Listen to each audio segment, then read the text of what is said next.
Entre aspas, com o cientista político Tony Luiz. Olá, seja bem-vindo a mais um Entre aspas e é muito bom tê-lo aqui novamente. O Rui Falcão, do PT, está acusando via o ministro Alexandre de Moraes, via o TSF, que é um puxadinho, né, do PT, está acusando o Tarcísio de Freitas de orquestrar uma ação do golpe e também da anistia. A ação, né? Aquela coisa toda para que então Tarcísio não articule nenhum tipo de pressão para acontecer a anistia. A anistia que estava ontem no plenário dos deputados, como a gente grava na noite anterior, a gente não sabe exatamente qual é o resultado. Mas, de qualquer forma, o Rui Falcão foi lá condenar uma pessoa por defender. O Brasil ainda é um país que a gente pode respirar, falar já não pode mais, né? Gratuitamente, ou a não ser com a perseguição total, a ditadura que está implementada no Brasil. É lamentável isso. As notícias também que nós temos aqui, outra notícia muito que está veiculando ainda é a questão do câncer de pele de Bolsonaro, né? Ele foi lá no hospital lá em Brasília, no DF está em Brasília, na última terça-feira, ele teve vômitos, tontura, queda de pressão arterial e pré-síncope, e lá foi diagnosticado e ontem foi revelado, né, essa questão do câncer dele. E é preciso, então, que ele tenha cuidados especiais, desde aquela facada que a situação dele de saúde não é muito boa. Politicamente nem se fala, porque a perseguição é total em cima dele.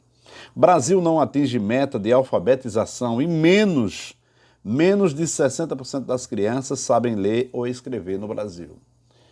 Olha, isso é terrível isso, né? Você veja que não há investimento para que as pessoas se emancipem, as pessoas tenham conhecimento. Quanto mais analfabetas, quanto mais as pessoas ficarem presas a modismos, a culturas inventadas e não largue as correntes da prisão ideológica, vai ser assim. Então, note aí, Brasil não atinge meta de alfabetização e menos de 60% das crianças sabem ler e escrever. É um dado muito ruim para a gente. Outro dado ruim, né, que nós temos aqui é que Brasil segue com o segundo maior juro real do mundo após a manutenção da Selic em 15%. Nós pagamos juros em tudo e vem mais juros por aí. Vem juros em cima de juros e, infelizmente, o governo não tinha um plano governamental.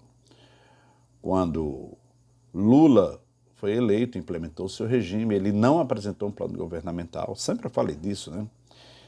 E algumas críticas chegaram porque as pessoas não vivem apaixonadas e não conseguem observar detalhes. Então ele não tinha plano, então o plano dele é empobrecer a população, a classe média puxar para baixo de uma vez por todas, para que então a classe média também fique na classe da pobreza e dependente dos programas sociais. Então, o juro é muito alto e as pessoas não têm condições de manter um patamar de classe média e vai descendo de ladeira abaixo. Em cima dessa tese, mais de 94 milhões de brasileiros usam algum tipo de programa do governo social. Eu falei mais de 94 milhões de pessoas. Então você veja que isso é um cabo eleitoral muito forte para as eleições do próximo ano, que o PT tem, apesar de não ter entregue a picanha, a vida não melhorou, as pessoas empobreceram, as pessoas quebraram, o Brasil está quebrado, o Brasil, a situação não é das melhores, você não consegue manter uma empresa em pé, a inadimplência é muito alta, recorde também de empresas falindo em todo o Brasil. Basta você ver vídeos aí da sua cidade, você sabe se as empresas estão bem ou não. E essas ajudas, né, esses programas sociais, como, né, os bolsas isso, bolsas aquilo, é mais uma ilusão, é mais uma pegadinha, como foi a picanha, tá lembrado, né, da picanha lá, com a cervejinha todo final de semana, aquela coisa toda. Então, andando aí, nós temos também essa questão que o Gustavo Gayer, né, e o Eduardo Bolsonaro estão sendo perseguidos aí pelo STF.